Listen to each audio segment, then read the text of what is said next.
Good evening. CBS 4 News at 11 starts in just moments. First to the live Mega Millions drawing. Good luck. See you in seconds. Across America with mega jackpots, it's Mega Millions. Happy Valentine's Day, America. I'm John Crode. It's Tuesday, February 14th, and tonight's Mega Millions jackpot is an estimated annuitized $67 million. To win that jackpot, you must bet these 5 white balls plus that gold mega ball. Now, let's win you some money. Our first winning number tonight is 24. That's followed by 35. Up next, we have 23. Your next number is 40, and your final white ball number for this Tuesday evening is 43. Now for the mega ball number, that is 1. Again, tonight's winning numbers are 25, 30, 24, 35, 23, 40, 43, and the gold mega ball is 1. Now, no match all 6 numbers. Friday jackpot being more than $84 million. Right now on CBS 4 News. It was a very scary day for a family here in Northwest Miami-Dade when suddenly a truck barreled into their home with a baby inside. We'll give you the details on what happened coming up. The sound of support in Parkland tonight for families of 17 lives lost here 5 years ago hit a high note. I'm Larry Seward. We'll hear from 2 families next.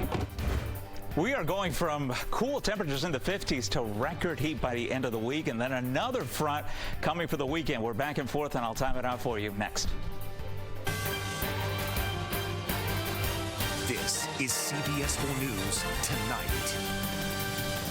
Tragedy just inches away when a driver in a stolen truck slams into a home, narrowly missing an infant in his bassinet. A miracle for the family inside. That driver had to be extricated from the truck just before being taken into custody. CBS 4's Gabriel Arzola has been at the scene since the crash happened. Gabby, what a close call for that family. That's right, Elliot. Lauren, talk about a scary moment. Take a look at what it looks like right now. Much different than what it looked like a few hours ago. But a baby was sleeping right behind this wall when suddenly a car smashed into this home, and the result was nothing short of a miracle. My daughter was nearly assassinated. Mother Ketty Brito says she's thanking God tonight that her baby Valeria is okay. She was shaking more than I was. At around 4:30 Tuesday afternoon, this man was seen stealing a moving truck nearby. Owner of College Hunks, Amon Richards, says the keys were still in the car when they were packing up for the day when suddenly a stranger jumped in. So I see the truck leaving the lot, so I kind of jogged to see who was in it, and I see, a guy obviously I do not recognize at all. He says the truck was zooming down the road, then turned on 18th Avenue. So here's what happened. The truck lost control, hit this car, and then barreled into a home across the street.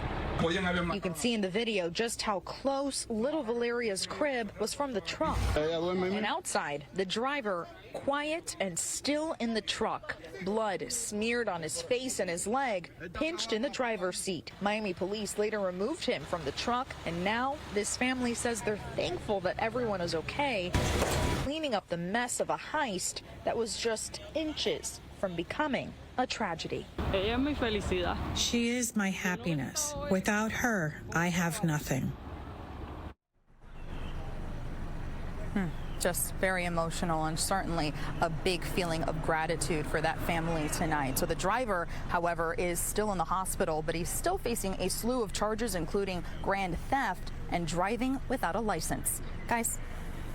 Such a close call. Gabby, glad they are okay. Now to the latest on the fire still burning at the waste-to-energy plant in Doral. Now, this is new daytime video from Miami-Dade Fire Rescue, who tell us that crews are working around the clock to extinguish the flames. And here is video from less than an hour ago. As you can see here, firefighters are still on the scene. Officials tell us the fire is still going in 2 of the 6 structures in the facility. And they say along with those flames, crews are also dealing with a partial building collapse. And next, Weather Chief Meteorologist Ivan Cabrera joins us now. Ivan, fire's still burning, but which way is the smoke blowing right now? So the smoke is going to stay in the same area, and you know they haven't found any dangerous chemicals in the fire, but a lot of folks have been smelling it. Not something you want, to be dealing with in the morning. I think you are going to do just that. So if you smelled it this morning, you can have an issue again tomorrow morning as the winds begin to die down. Obviously not to scale, but there is our fire, and I'll zoom in here about a couple of miles east of the turnpike. Obviously, position hasn't changed, but you can see the winds currently at 6 to 8 miles an hour. I'll put this in motion and be able to see the winds picking up a little bit for tomorrow as we get back into around 10 to 15 mile an hour winds, and they're going to be blowing from north and then eventually east. The wind direction really is not a huge deal by the time we get into the morning, because this fire that is going there, that will mix out into the atmosphere, and so it'll be less of an issue during the day as we get the fan going, if you will, in the atmosphere. So again, a localized event, but I think once again for tonight we'll be having the same issue for those several blocks that surround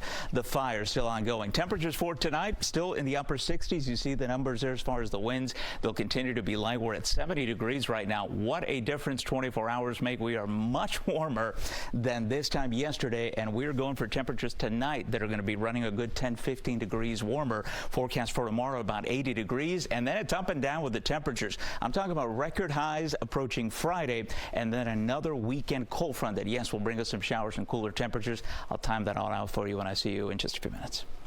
Ivan, thank you. Doral police making a drug bust last night, and you'll only see it here on CBS 4.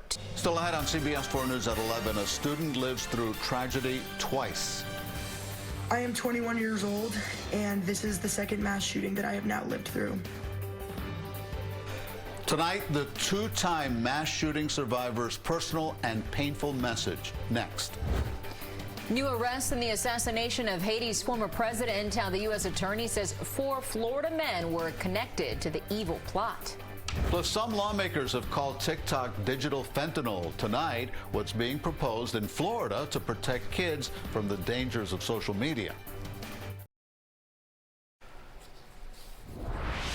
Tonight, police at Michigan State University are still searching for a motive following yesterday's mass shooting that left 3 people dead and 5 injured.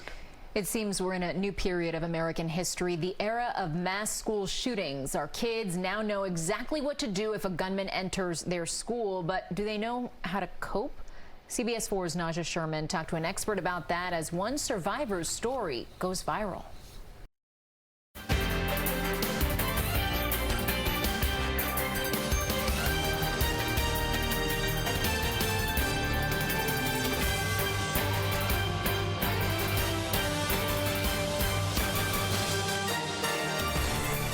All right, first and foremost, the dog in this story is okay. That video is tough to watch, right? Oh, my goodness.